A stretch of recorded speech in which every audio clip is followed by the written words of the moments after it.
Development and Directors of Fisheries Commission. Friends from the media, I am grateful for the opportunity to engage with you and the entire nation to brief you on the outcome of 2022 closed fishing season, and to also inform you of our preparation for the 2023 edition. Let me take this opportunity to express my gratitude to the Ministry of Information and my colleague minister for granting me the platform. The presentation will be initial introductory remarks will provide an update on measures undertaken to mitigate the impact of closed fishing season to the artisanal fishers and processors, and initiatives regarding alternative livelihood schemes and measures to address illegal fishing. The second part of the presentation will provide highlights of the scientific outcomes of the 2022 closed fishing season, which will be presented by my technical officers. Ladies and gentlemen of the press, the fisheries sector supports the livelihoods of over 3 million people along the value chain in the country, and the sector contributed about 1.2% to GDP in 2022. The per capita consumption of fish in Ghana is 26 kilograms as compared to the average of 15 kilograms for West African sub-region. In 2022, the country earned over $250 million from exports of fish and fishery products. It is therefore important that we manage our fisheries resources sustainably to promote the well-being of these communities. As we are all aware, the fisheries sector is being threatened by depletion or decline of fish stocks, as shown by low catches confirmed by fishers in recent surveys. This decline in catches is as a result of many factors, including climate change, marine pollution by plastics, illegal, unregulated, and unreported fishing, excessive fishing pressure, and overfishing. Friends of the media, ladies and gentlemen, scientific working groups such as FAO, Scientific Working Group, and the Scientific and Technical Working Group of the Sustainable Fisheries Management Project, led by late Professor Jansen, have recommended implementation of drastic measures, including closed season, to ensure recovery and rebuilding of depleted fish stocks to avoid collapse of the fishery industry. Consequently, the Ministry and the Fisheries Commission has since 2016 been implementing closed fishing season as a fish stock recovery strategy with the objective of reducing overfishing and high fishing pressure, recovering over-exploited fish stocks, rebuilding depleted fish stocks, replenishing dwindling fish stocks. To ensure continuous recovery and rebuilding of depleted fish stocks, closed fishing season were implemented from 2016 to 2022, except 2020 due to COVID-19 pandemic. Ladies and gentlemen, the legal basis for implementing the closed fishing season is prescribed in Section 84 of the Fisheries Act 2002 at 625 that empowers the Ministry and the Fisheries Commission to declare a closed fishing season. The scientific working groups have recommended that the closed season should be implemented between the months of July and September, which coincides with the spawning period of the fish stocks. This ensures that the fish spawns at least once in its lifetime before caught by the fishers. Thus, in the past 2 years, the closed season has been implemented between July and August.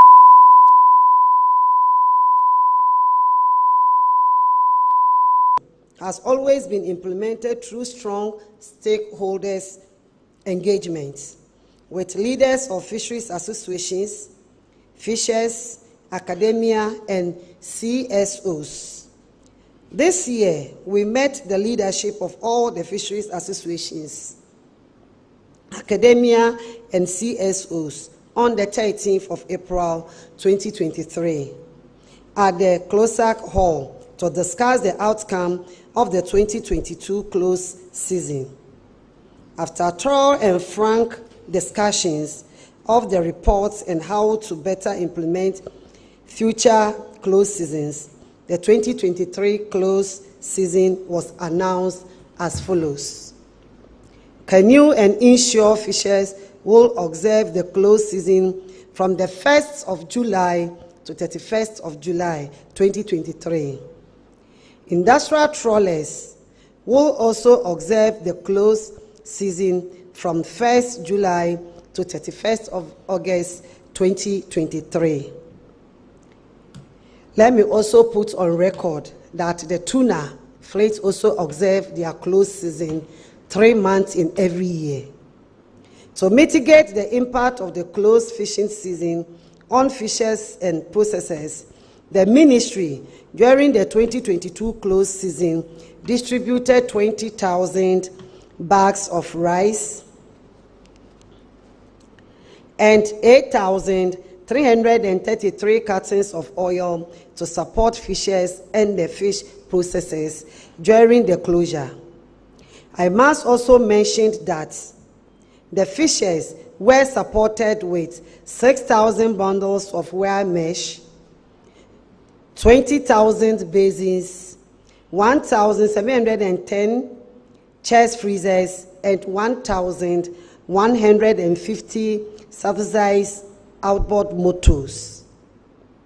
As a way of reducing pressure on the fisheries resources, the Ministry and its partners, including the Ghana Fisheries Recovery Activity, has launched the Alternative Livelihood Training Support for fishers, starting with 550 fishers in masonry, carpentry, dressmaking, hairdressing, electronics, and auto engineering, etc. in selected communities along the coast. This training will be scaled up to over 8,000 fishers, and after the training, trainers will be supported to set up to ensure that they can earn incomes from their trade. Furthermore, it was agreed again at our 13th April 2023 meeting that gains from implementing the closed season will be eroded if we all do not collectively combat IUU fishing activities. The Ministry will therefore continue to empower the Fisheries Enforcement Unit to curb any illegal activities. Some of the new measures that the Ministry has put in place to combat illegal fishing are as follows. Deployment of electronic monitoring system on 3 trawl vessels this year for the pilot phase, and it will be extended to cover all trawlers and tuna vessels by 2025. The EMS has a video recorder, a camera, and a global positioning system to recording fishing activities at sea 24/7.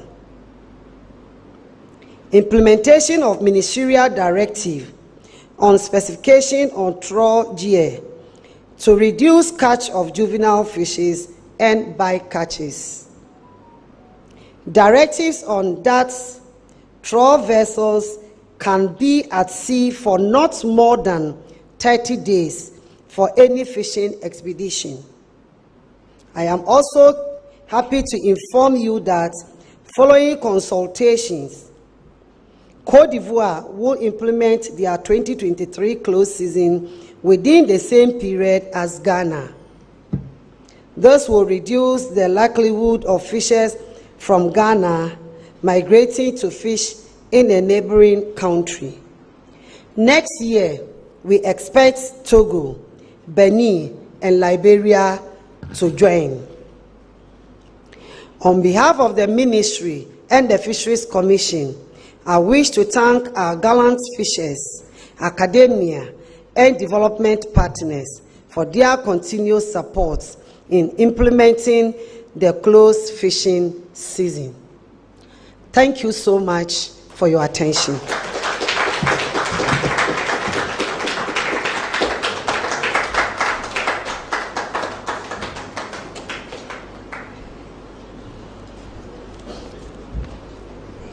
Honorable Minister, thank you so much for the insightful presentation. I was so excited to hear Minister mention that the decision to announce closed season and the choice of period and duration is all based on science and what the scientists and the researchers have found out to be a way to maximize how the industry, get them to perform better after the close season. That being said, Honorable Minister also mentioned that in the year 2022, a total of about $250 million were earned in exports of fishing products.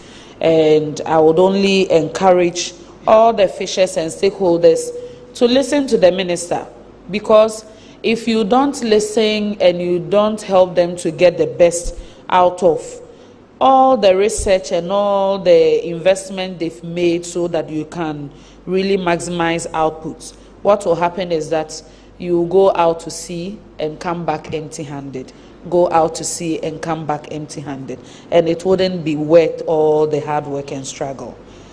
Honorable Minister also mentioned that due to this, they have tried to come up with some mitigating measures during the close season, including distribution of relief items to fishing communities, as well as the introduction of alternative livelihood programs. Honorable Minister, thank you for the thoughtfulness and all the initiatives to ensure that whilst they are not going out to sea, whilst they are not at the shores, they will be able to provide for their families and they will be able to put food on the table. So thank you for that as well.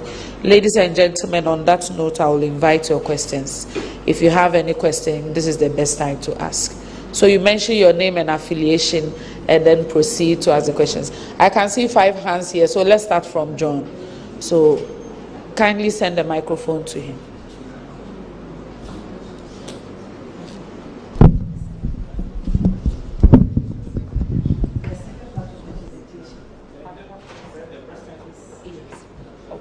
So we should take that before. Okay. So we will take the second part of the presentation so that we don't do the Q&A twice.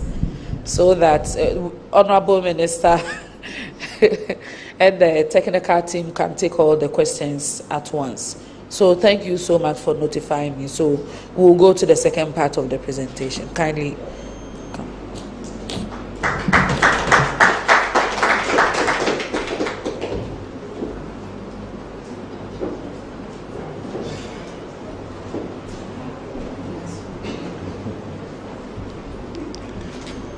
Good morning. I stand in the protocols that my Honorable Minister used. Emmanuel Kwame Dovlo, Director of Fisheries Research. Thank you. My mission here is very simple: to give you the outcome of the 2022 close season. Outcome of the 2022 close season. Whilst I present it, I'll try to elucidate some of the reasons why we believe that the close season should continue in 2023. The language is highly technical, but I've attempted to make it semi-technical so that we can all understand and appreciate the scientific work. My outline are the following: importance of close fishing season, results of socioeconomic studies, results of fish catch analysis and biological studies, and then conclusions and recommendations. Can I read from here? No, yeah, it's small. I can't read it, so I'm reading from here. Yeah, I'm far. This mic. Okay.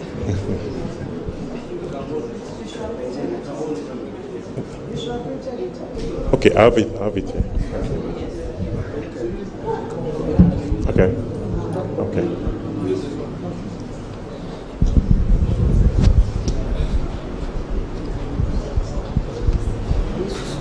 Close season is a harvest. It's a harvest prohibition of fish during a defined period so that the stocks can reproduce and there will be good recruitment so that the fisheries can rebuild itself.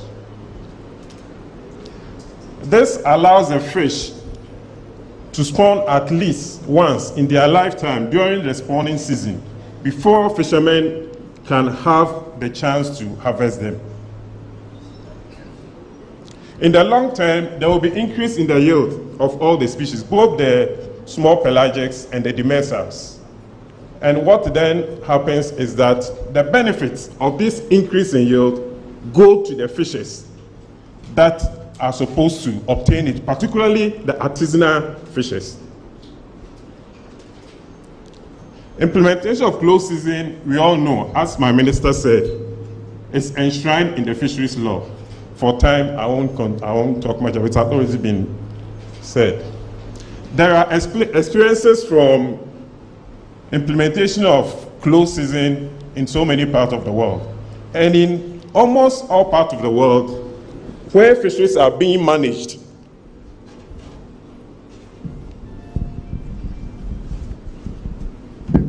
excuse me.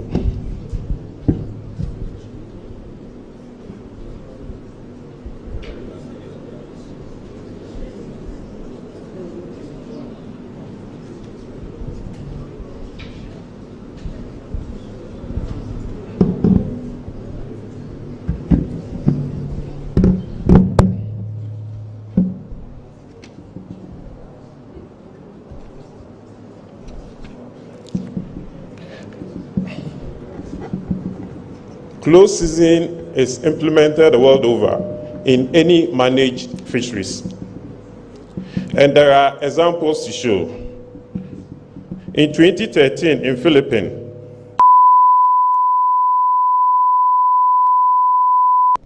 in Senegal, we also saw it in 2017. We are looking at 35% increment. And then in Morocco and Mauritania, we are looking at 125% increments in the small pelagics. This indicates that the close season that we are implementing here is also yielding results. And these are the results that I'm here to give it to you. The studies are in two parts. We have the socioeconomic studies and we have the biological or the scientific, the hardcore science studies, the biological and the fish catch data analysis. For the socioeconomics, the survey was conducted in June, July, and August. So the June represents the pre-closure, July is the closure, and August is the post-closure. The study investigated the effect of the 2022 closure on the socioeconomic well-being of fishing households in 4 coastal regions. And it involved the artisanal fishers. And we look at 5 districts: Keta, TMA, Kia, Infantiman, Shama, and Nzima districts. The indicators that we look at were dietary diversity. For non-technical term, I'll use the word balanced diet. We also look at food poverty, which we can conveniently use the word food income, and alternative livelihoods.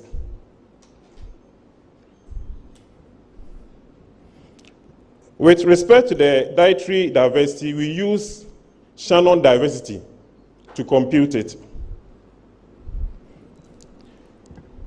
And we use a model by Greer and Torbeck for the food poverty dynamics studies. When we talk about the Shannon Diversity Index, we usually use it in community studies where we look at the species richness. So we have 2 components. We have the richness and we have the evenness. The richness talk about the numbers. So here in terms of food, we are looking at the number of individual food groups. And in terms of evenness, we are looking at the relative composition within it.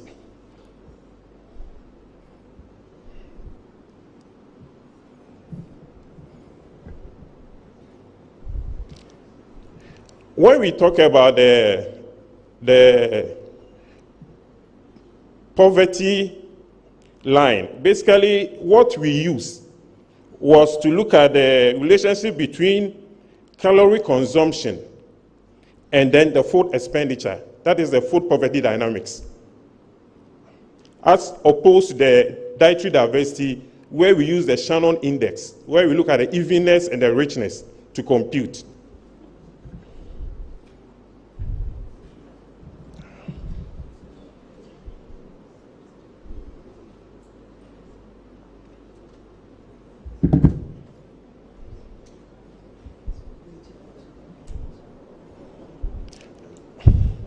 The primary data was collected using a questionnaire in 3 rounds in June, July, and August. Then we look at a total number of 127,508, where a third is fish traders and the 2/3 is basically the fishermen.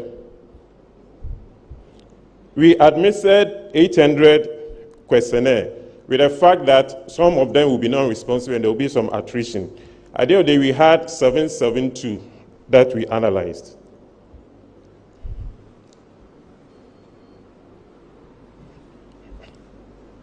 Next slide. Yeah, so here are the food groups and their components. For the studies to meet international standards, we use U.S. Department of Agriculture standards. So we have the 5 food groups there. The results basically show that the closed season generally improved balanced diet within the fishing household. There were a high proportion of households that had some level of food income after the closure. A small fraction of the fishermen and fish traders had alternative livelihoods or employer skills in other economic ventures. From those who had no alternative livelihoods, the fishermen in particular preferred factory work, masonry, carpentry, and farming. The fish traders, mostly women, prefer petty trading, dressmaking, food vending, hairdressing, soap making, and bakery. This study those recommended that seasonal closure should be accompanied by social protection for the fishing community and training program for the youth during the closure. Now let's move to the second part of the analysis where we look at the fish catch data and the biological studies. We pick sea surface temperature from Tema from January up to from January up to October. And that is a graph. Yeah, that is a graph that we have here. We took 4 sampling sites where we collected fish samples, and we also obtained data for the fish catch data analysis. These are Keta in the Volta region, Tema in Greater Accra, Elimina in Central region, and Sekendi. And for the pre-close season, we look at 3 months, April, May, June. And the post-close season, we look at August, September, and October. The species we look to are round sardinella, flat sardinella, and anchovy. And for the demersals, we look at red pandula, red mullet, and Angola dentes. Basically, we pick the weight of the fish catch, the fish length and fish weight, and the weight of the gonads. When I say gonads, I'm talking about the eggs and the sperm of fish. We cut the fish, and then we took it, then we measure the weight.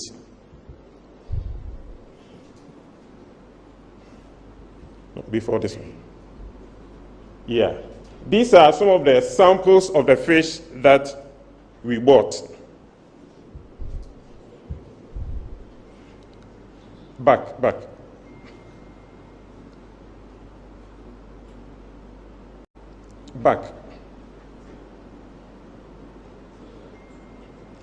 Yeah, these are the places where the sampling was done. The first one is Keta. We have eliminated the promise, working on the fish sample. And then Tema, we have Julius, who's also working on fish samples. For Elimina, we have Frida, who is also working. And for Sekendi, we have Patrick, who is also working.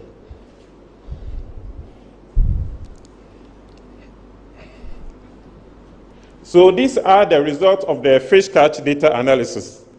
For round sardinella, we realized that after the closure, the catch per canoe moved up from 223 to 273 kilogram, and for anchovy from 269 to 400 kilogram. Next.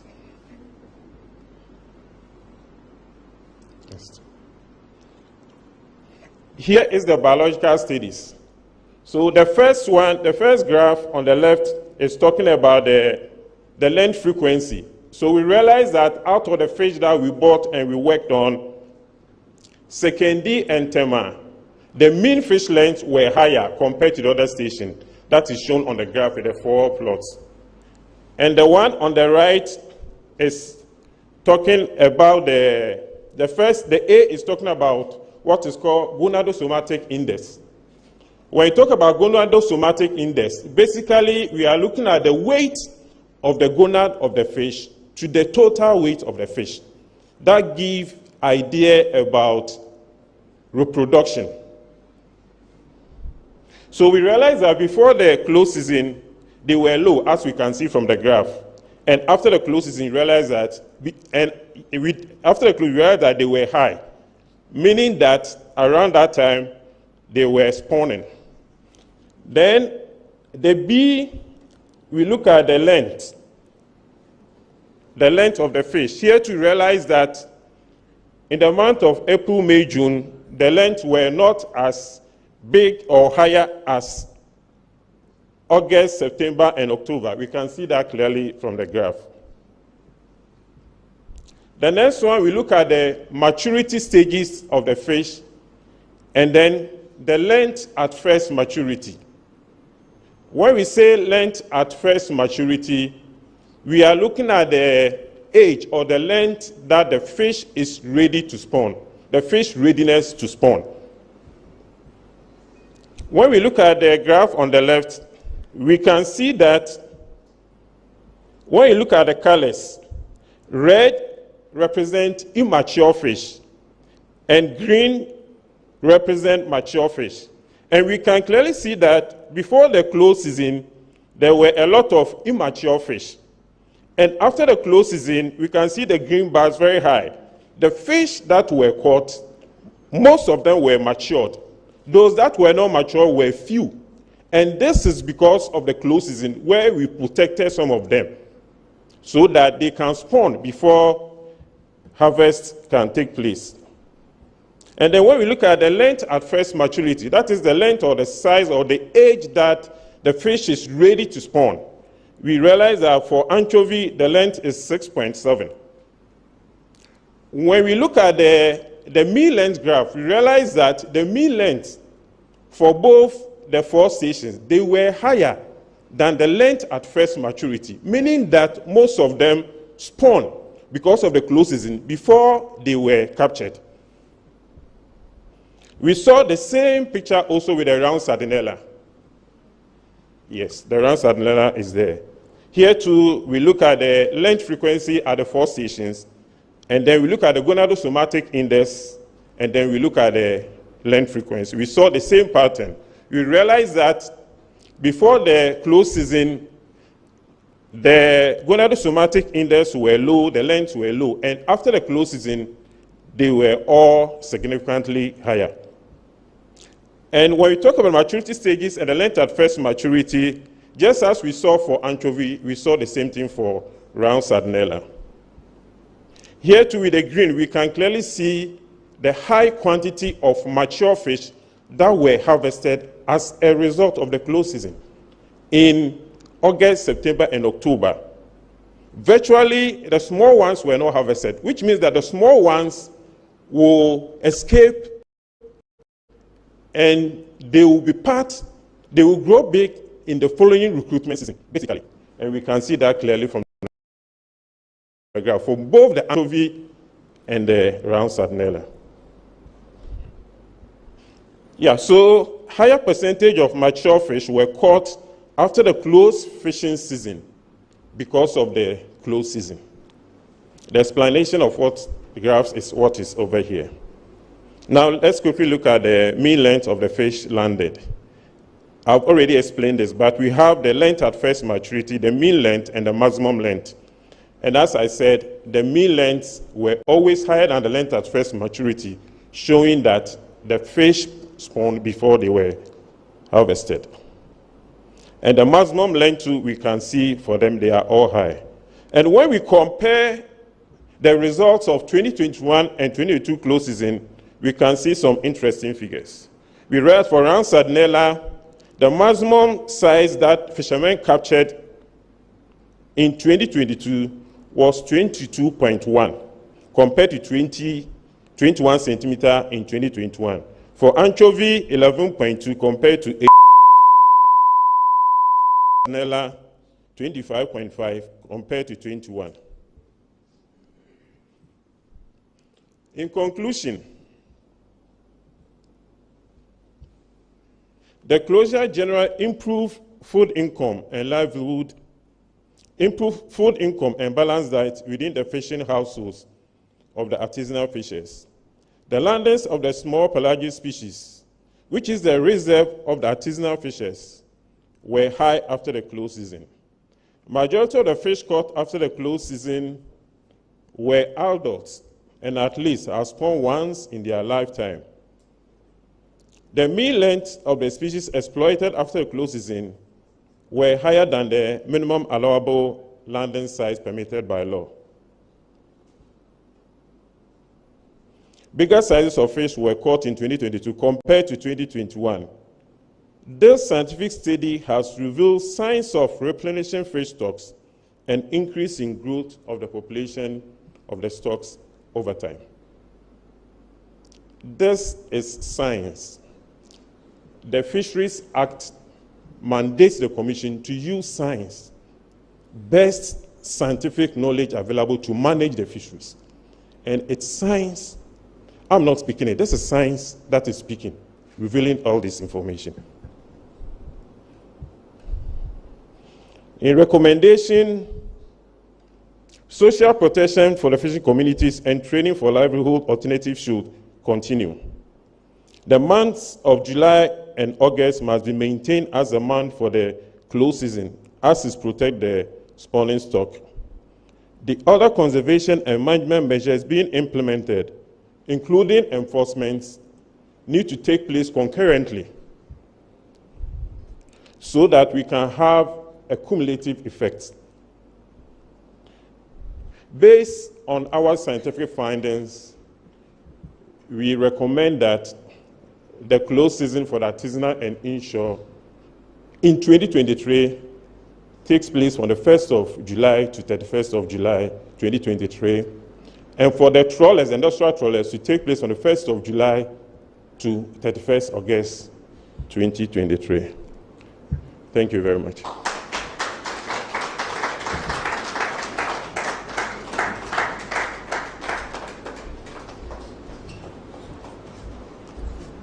Another round of applause for Mr. Dovlo.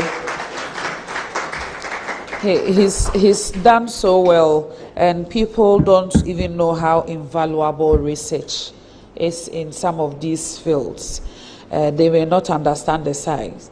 But for those of us who consume kenkey, I know that if you go and buy kenkey with 1,000, and they tie just a small rubber for you, and if you have the benefit of counting the number of baby fishes that you are eating for 1 Ghana cedi, it's just a simple analogy to tell you that only if they had left them in the sea for maybe 2 more months, that rubber that has been tied would have been turned into a basket. More value for the fisherman and more value for the woman and everyone else within the value chain. So that is what the science is saying. Let us not eat the babies. Let's wait small. July, August, and at the end of August, you know that you are going in for better returns, for a higher percentage in terms of the number of mature fishes that you can catch. On that note, we'll take your questions. And okay, one hand, okay, same here. So we'll take the 5, one at the back, and I saw Armstrong's hand. Okay, no.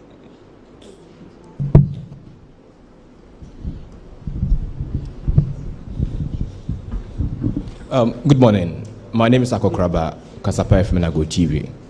My report by the Environmental Justice Foundation reveals that Ghana is missing between $14.4 million to $23.7 million due to fishing license and fines from trawlers.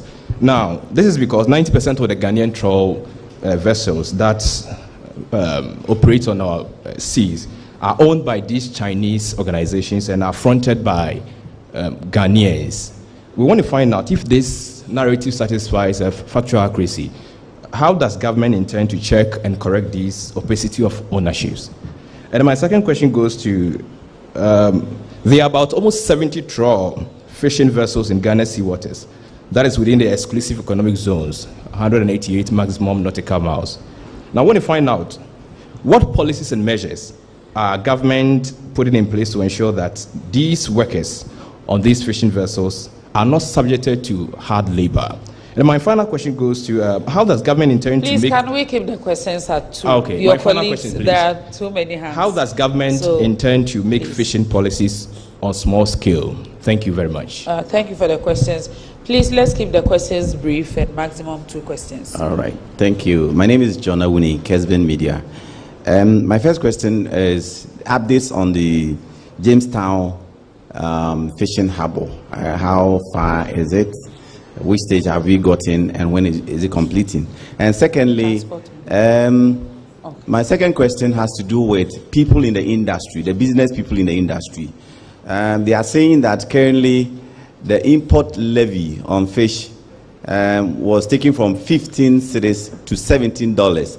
And if you do the exchange rate based on 12 cedis to $1, it means it was taken from 15 cedis to 204. That's 204 Ghana cedis, and that is very high. And then still on the import duties, the first one was import levy, and this one is import duties. They are saying Ghana currently charges 40% import duty on the fishing sector, and that of Cote d'Ivoire is currently at 12. So they are alleging that there are some Lebanese companies that have relocated to Cote d'Ivoire.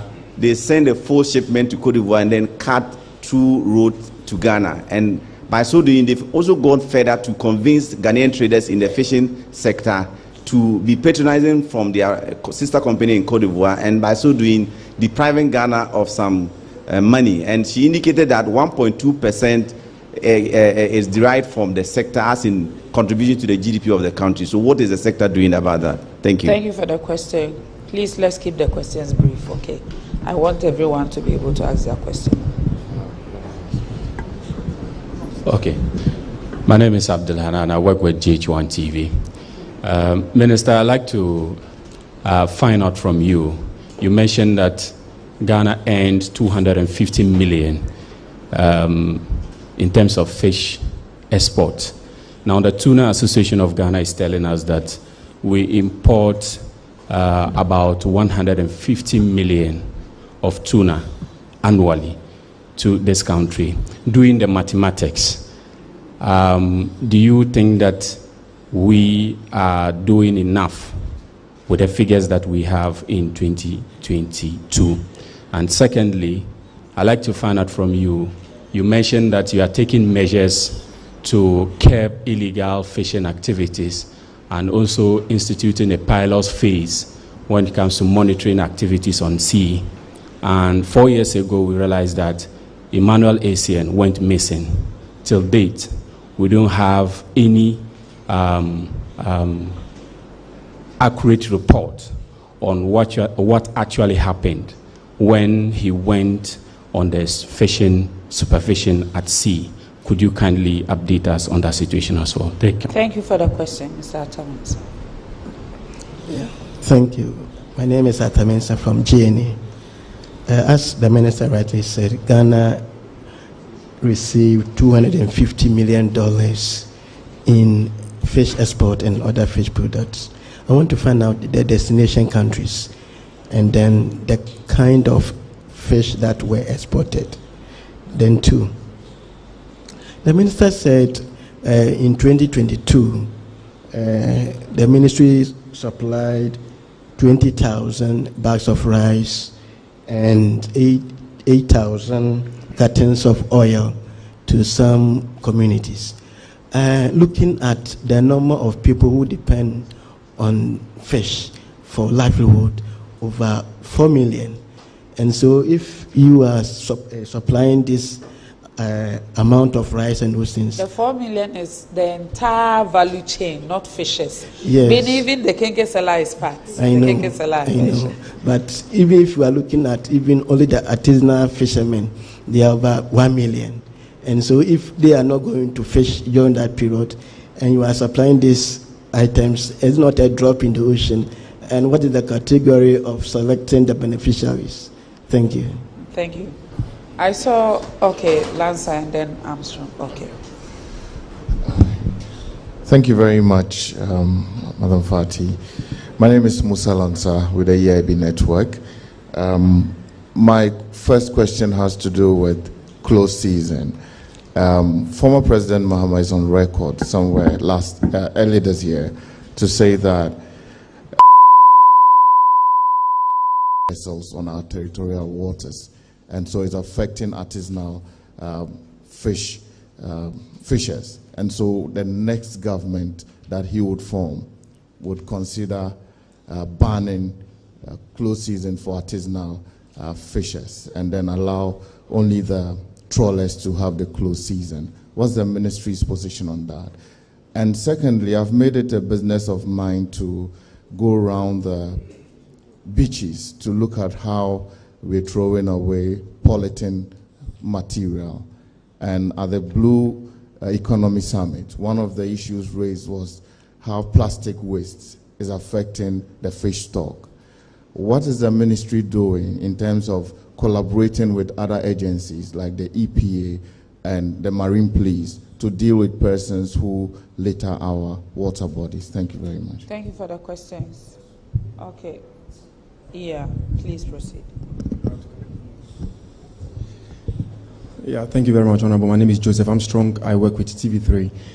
Honorable, growing up, I remember how we used to move from Dansoman to the Kwale Lagoon area to fish, and also with the Dansoman, the Chemu Lagoon, the Gbebu Lagoon, and also somewhere in Jatakpo. We used to fish a lot from the rivers and lagoons that we can see in part of Accra. Unfortunately, go to the Kwale Lagoon area now, that place is a dead zone. And these are places that fisher folks also used to catch fish, reducing the stress and pressure they put on the sea. So my question is, if you are talking about alternative livelihood for fisher folks during close season, how about factoring in how to protect some of these lagoons and river bodies in parts of the capital and other parts of the region so that you can get some fish from these rivers as well? I want to ask a second question also on the use of unapproved nets, most part of our landing beaches.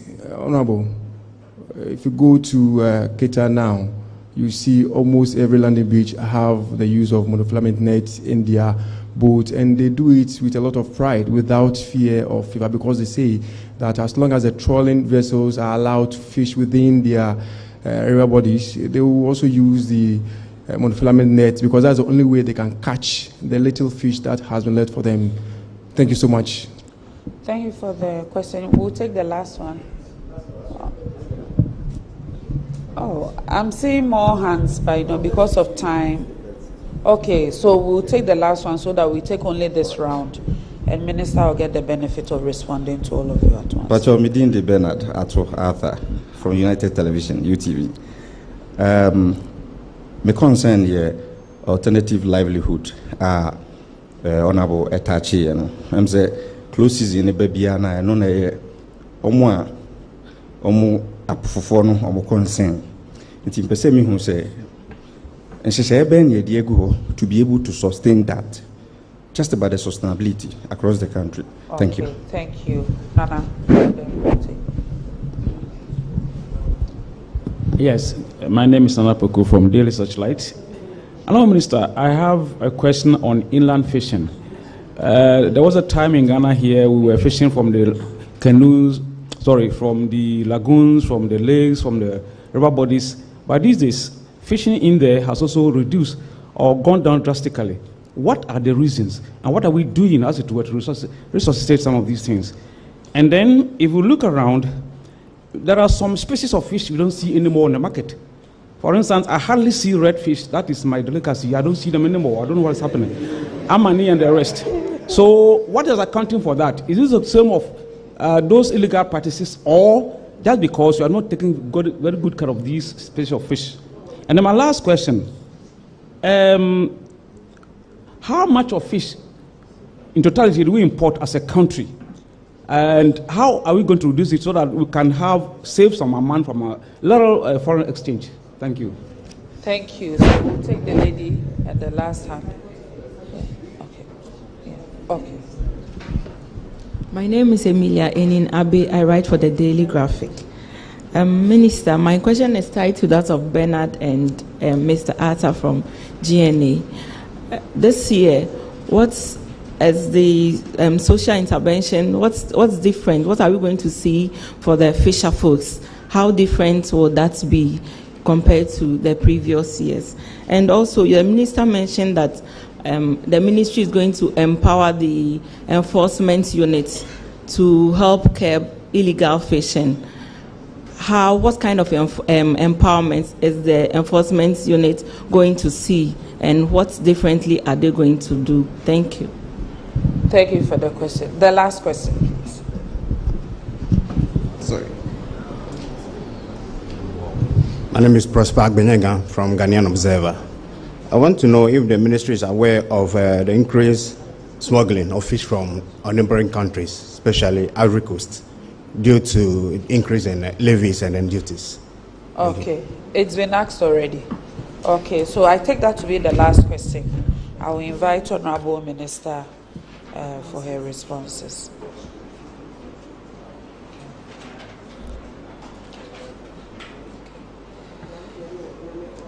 Yes.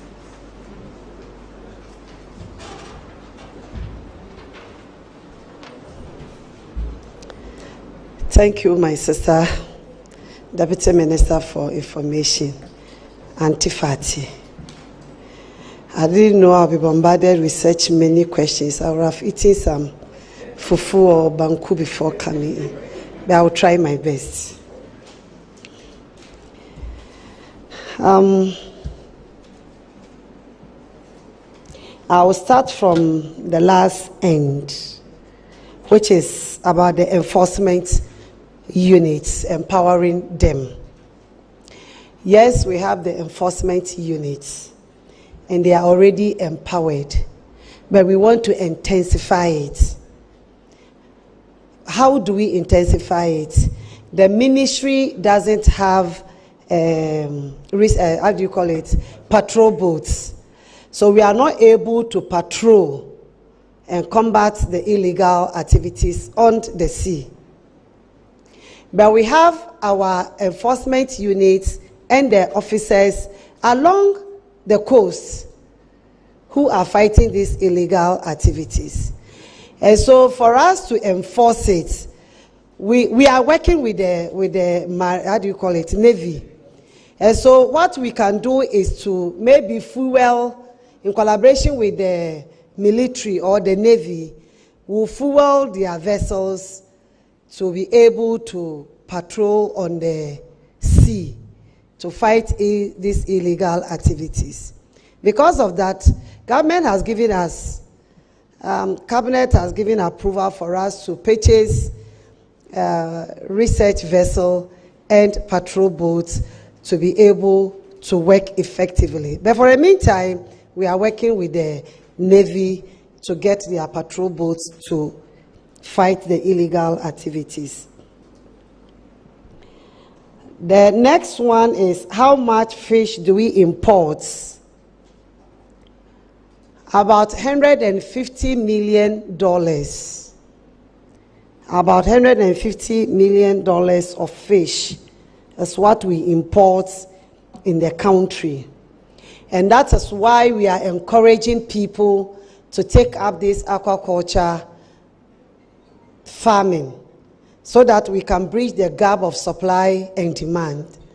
We are working seriously. Last week, Thursday, His Excellency the President commissioned the state-of-the-art aquaculture farming center at Amahia, so that we'll be able to produce more fish to bridge the gap for demand and supply in the country.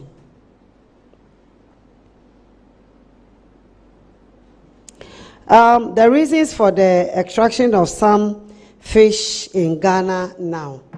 I mean, when my brother was asking the question, he had answered before asking the question.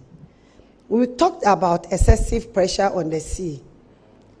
We talked about the number of people who are now doing fishing activities. Apart from that, our bad ways of living, pollution of the environment. I will tie it with the person who asks about the pollution when I get there. But the thing is, we see plastic waste in our sea. This fish goes in for it, it chokes them and it kills them in the water. You don't even see it. We pollute the air, the sea, thinking that we are trying to hide behind something. The last time I was saying that when it rains, you see that is where people dispose of their waste into the gutters. Then it moves directly into the sea. And if it's not going into the sea, the lagoons are there. It goes to the lagoon. So it kills the species there. And when we say we should stop polluting the environment, throwing waste anyhow, people think it is the duty of government. It's the duty of all of us. Who is the government? You are the government. I'm the government. What are we doing to stop these unnecessary activities that pollute the environment, that pollute the sea? Have you thought of the fish that you eat from the sea? Have you thought of the fish that you eat from the inland, the water? We do all these illegal activities. It's part of the illegal activities. Not only galamsey is illegal. Throwing waste into the sea is also illegal activity. So my brother, as I earlier mentioned, you even answered the question before you asked, and that is the issue. Alternative livelihoods during close season and how sustainable it is. It is government's priority to support the fishers. The fishers are supposed to even pay tax. I've said it and I'll mention it here again. But they are not paying for any tax. But they enjoy a lot from government. Government gives them premise fuel on subsidy. Government gives them outboard motors on subsidy. And so when we are doing closed season and government has decided to also give, he is trying to support them because initially they didn't understand the reason why we should be doing the closed season. Not that they didn't understand. They knew that the closed season is one of the measures that we can rebuild the stocks. And that is why those days you hear our chiefs in the environment say, and the community will say, we don't go for fishing on Tuesdays. It was a way of conserving some of the species during that time. And we didn't know. But now they have stopped all this Tuesday fishing that they don't go for. They now go for fishing on Tuesdays. But when we brought in the closed season, they thought, if we are not on sea, what will we be doing? If we are not fishing, how do we take care of our family? Yes, the alternative we are giving them is not enough. We cannot cover all the numbers. My sister corrected the questioner that about 4 million people along the value chain. Yes, but we are not attending to all the people in the value chain. Because if you're selling kenke and there is no fish at that time, you can sell kenke with sardine. There is tilapia. We have catfish. That's why we are encouraging, again, for this fish farming, so that we will not always solidly depend on the marine fish.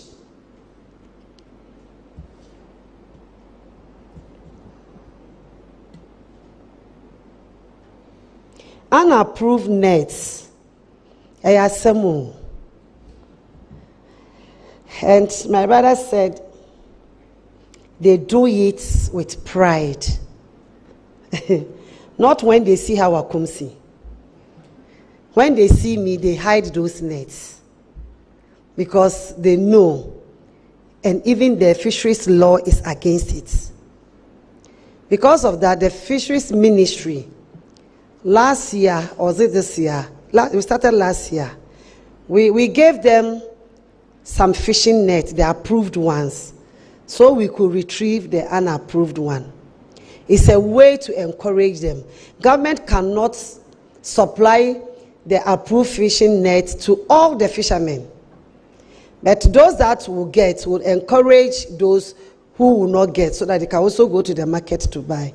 And it's also another measure we are taking to enforce the law, to make sure that when we get you with monofilament or unapproved fishing nets, you are in trouble.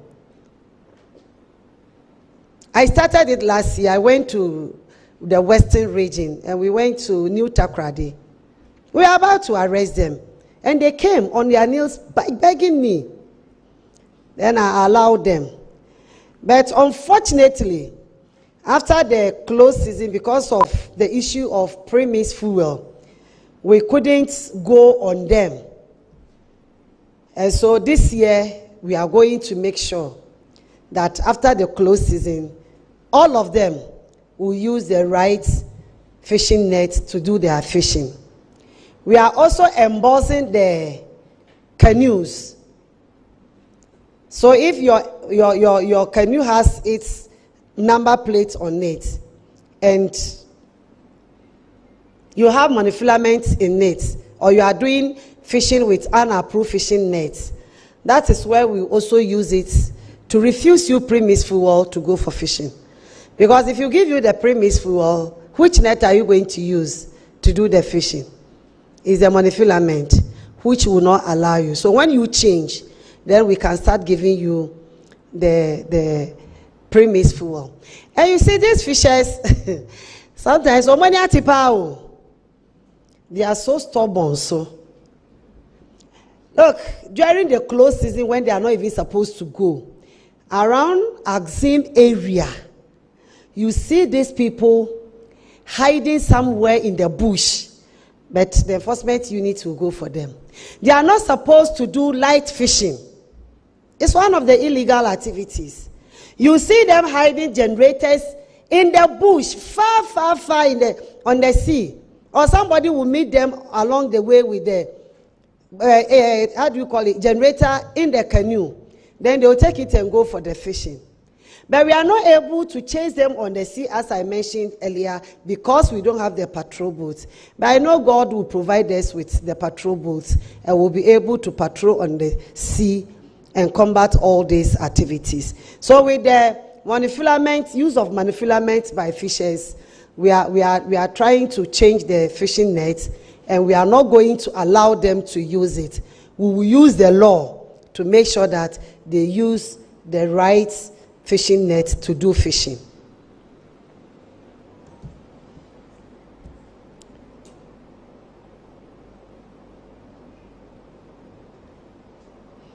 And as my brother said, Keta, in some areas we don't have the lagoon is now a dead one. I've responded to that, and I believe that you advise those around the lagoons, the Keta one, the Kwale, and others, that they should start respecting the lagoons.